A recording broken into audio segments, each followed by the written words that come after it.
Hey, welcome back to the channel. We have a new bike to mess with. This is a 2007 KLX 250S, but it has been changed to where it's got the 300 cylinder on it. So it's actually a KLX 300, but fully street legal. My son bought this a while back, rode it, done some work on it, decided he didn't really want it anymore. He's wanting to go Team Red and get him an XR 650. And he also wants my baby XR, the little 250 there, because he's been riding that for years. He wants that for his own, so we're going to do some trading, most likely. Get this, add this to my KLR 650, because this thing is so much lighter. And I'm thinking just shorter rides, this would be ideal and an absolute blast.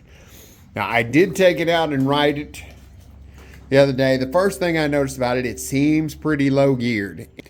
It does have a 13-tooth front sprocket, which is supposed to have a 14-42 combination, and it does have the 42 on the back. So first thing we're going to do is change out the front sprocket, because my son bought a sprocket for it and just never got around to putting it on. He just mostly bombed around back roads, didn't really care. I want to be able to go a little bit easier on the highway when I'm going from one gravel road to the other. Some other things that we need to do to it.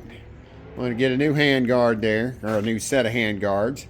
Got to do something with this brake line. They've got it to where it bows out here when the suspension travels. They've got it all wadded up behind the headlight. So we're going to pull that up and get it to where it flows more like it should. Just normal maintenance. We got some wires there. Not sure what that's for. You can get a bigger tank for these.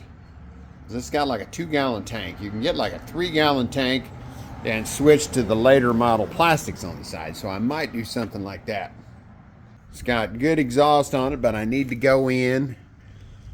It's just wired up there because the factory brackets broke, so I'll weld a new tab on there. Need to take the tail off anyway, get rid of the purple. I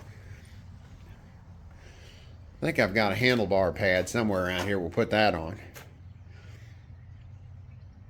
Need a new skid plate. Take off the passenger pegs. Get an aluminum shifter. Just lots of little odds and ends, but I think this is going to be fun. So first off, let's get that dang sprocket changed out.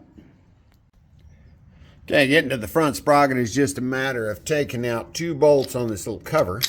I probably won't put the cover back on, but it also has the little case saver piece that goes in there. I'll probably get some shorter bolts. And put that back in there. Getting the nut loose was just a matter of putting it in gear, standing on the brake on the other side, and give it a good pull. Okay, popped right loose. There's supposed to be a fold over tab on that. The tab was not folded over, but that's okay. We'll get that off. We'll take the back axle loose so we can get a little chain slack.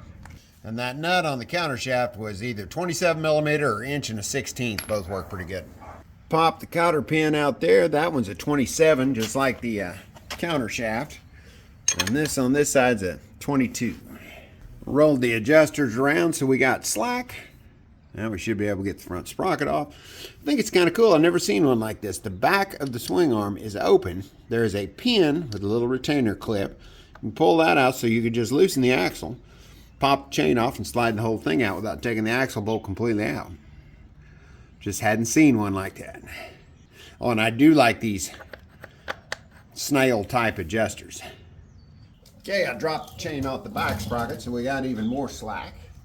And that gives you just enough room to pull that out and slide that sprocket to the side, and it comes right out.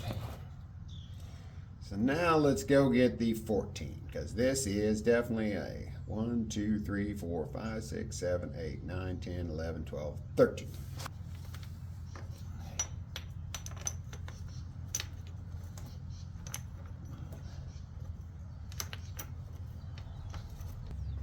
All right, new sprockets on the front.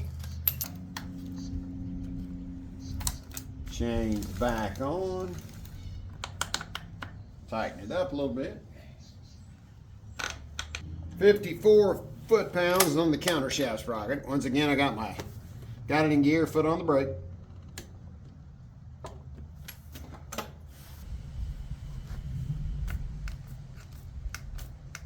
Now the chain set, holding it up against the, pushing forward on the tire, holding it up against the adjusters. Let's set this to 80 foot-pounds.